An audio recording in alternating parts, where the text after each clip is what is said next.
Hey everyone, today we're going to be working on taking apart a motor and an old starter to get some extra copper for future melt videos. Today there won't be anything with the furnace, just taking apart this motor and the starter, mostly because they took a lot longer than I thought they would, particularly the motor, which you're going to see in a second.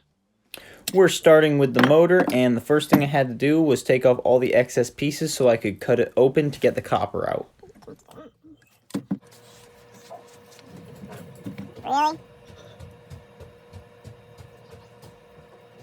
The nice thing about this motor is I'm pretty sure these other pieces are made of brass, which means I'll have a little bit more brass for the crossguard and pommel of the sword that I am working on, or rather daggery thing that I'm currently working on.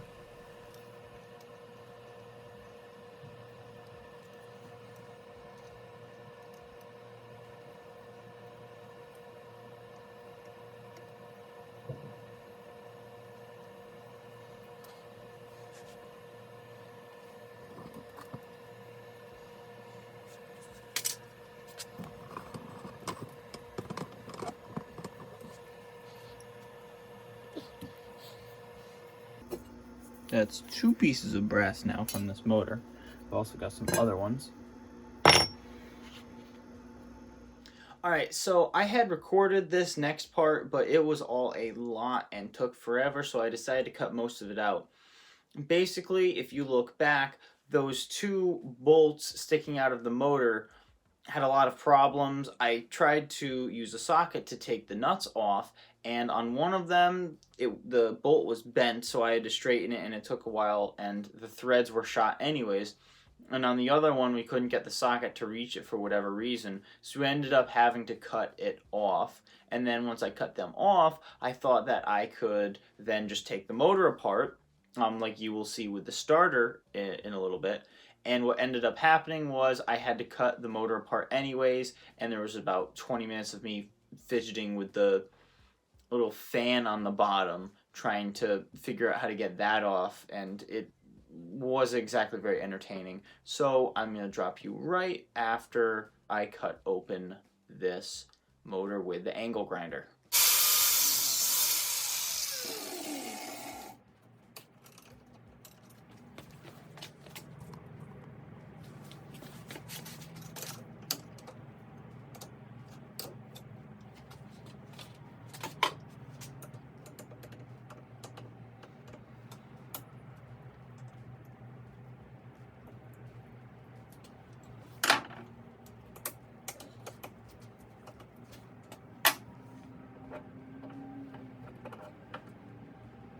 Here's a lovely up-close shot of all that copper. And here's where the fun begins, where I tried to cut where all the copper loops around so that I could hammer it through the little channels that the copper is stuck between, like I've seen on some other people who've taken these things apart. And let me tell you, this took a while.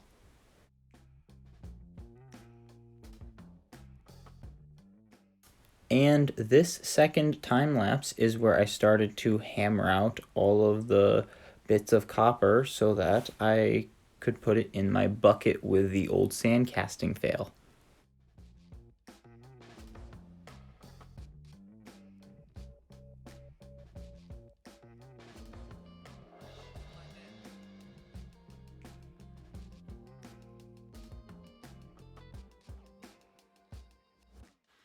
Alright, so that was the motor taken apart. I got a fair amount of copper, but it wasn't enough for a melt. And now what you're about to see is this old lawnmower starter, which is 20 years old or something around then, that we pulled off of our lawnmower. It broke a few years ago, and my dad said, hey, try to take it apart and see what's in it. And fortunately, it was not nearly as difficult to take apart as the motor was. I was able to take the bolts off and actually just open it right up, unlike the motor. Now, one thing to note about this starter is that I'm not sure if this outside case is made of brass or not. I'm going to look into it, because if it is made of brass, then I have plenty more material, once again, for the crossguard and pommel of the blacksmithing project that I'm currently working on.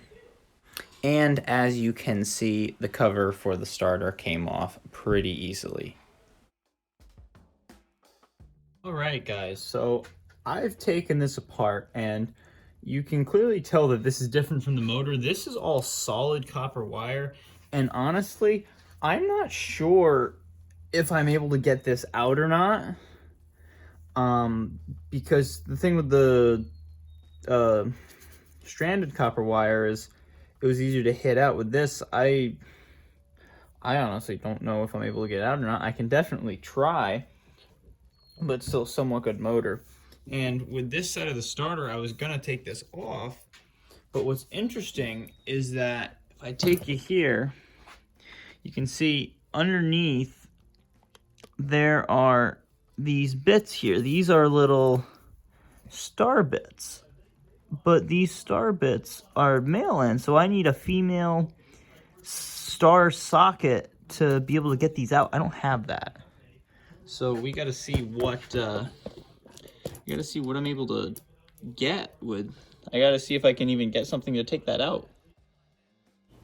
I found a socket that worked.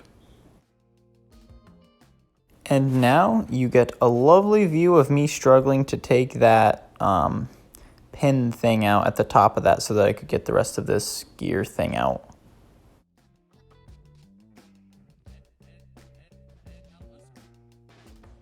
This is what we ended up with for today. It's I gotta come back on this another day. It'll probably all be in one video anyways, but we got a lovely amount of solid copper here that I'm gonna find a way to get out of this. So what I decided to do was to start cutting and see what happens. I started with this outer layer of wiring because it looked the easiest to remove, and then I started to work my way in towards the middle.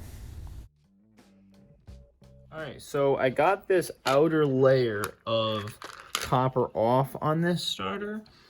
Now I have to figure out what to do in here. I'm probably gonna cut along this bottom here, as well as try to hammer out the copper in these tubes along here. I may just cut straight off of here to see if I can hammer the rest of the copper out from the other side, because it appears that these other pieces, if I turn this a little, see how there's more pieces underneath there?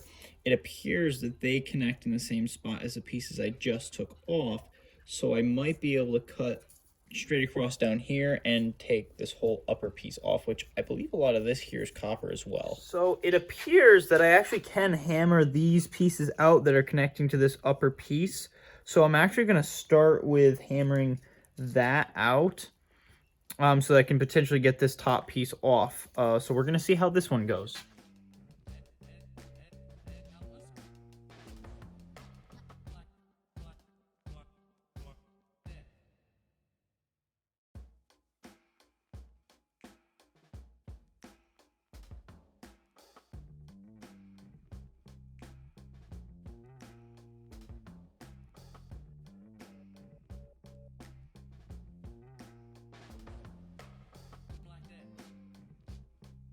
Okay, so this is very interesting.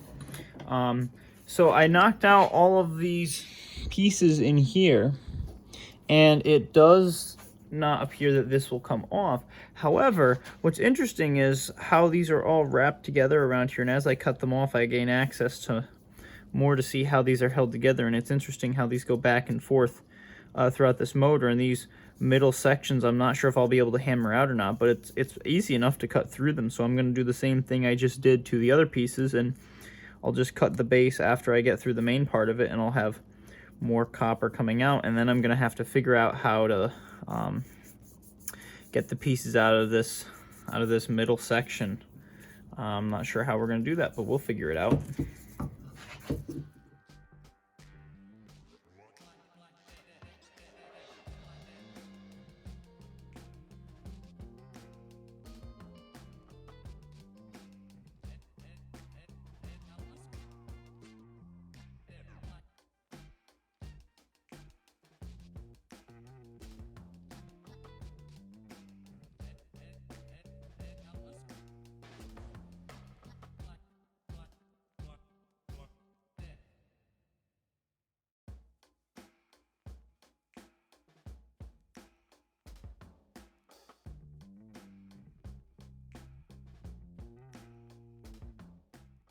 Now, what's interesting is this bottom part surprisingly came off very easily.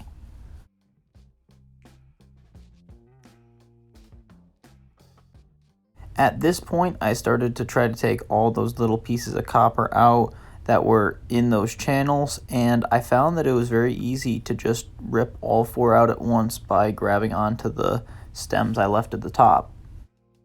Alright guys, I finally got all of the copper out of this. That was kind of a pain. It really tested my grip strength, twisting all of that out. This top here is still copper. At least there's a little bit of copper there, but for now, I'm not going to worry about it. This is all the copper that we ended up with here. It's a pretty decent amount. It's all covered in a bunch of stuff. This is all covering all of it on this starter. However, for now, I think it's all right, and we're just gonna carefully turn my camera a little bit. We're gonna carefully dump all of this into my copper bucket. So some of that copper dust. Now this is what the copper bucket's looking like. We got the copper from that other motor back here, and we got the copper from this starter here. All right, that's all I have for everybody here today. It was a little bit of a longer video, but it took a while to get that solid copper wiring out of the motor. I also could have shortened a little bit of time by having one continuous time lapse. However, I had to take a few stops in the middle to go do other chores, and it was all a very long process in general. It actually took me about half an hour to an hour to twist all of that copper out of the motor. While it looks fast on the time lapse, it took a lot of grip strength to get it all out. But either or, I had a lot of fun making this video. Next week we'll likely focus on making the crossguard and pommel for my sword out of brass, and I'll be doing the castings and machining for that. And the week after that, we'll likely be working on the sword and dagger that I've been working on, actually forging out the rest of it and grinding it so that it is actually somewhat near final form. So thank you all so much for watching, and I will see everyone next week. Bye.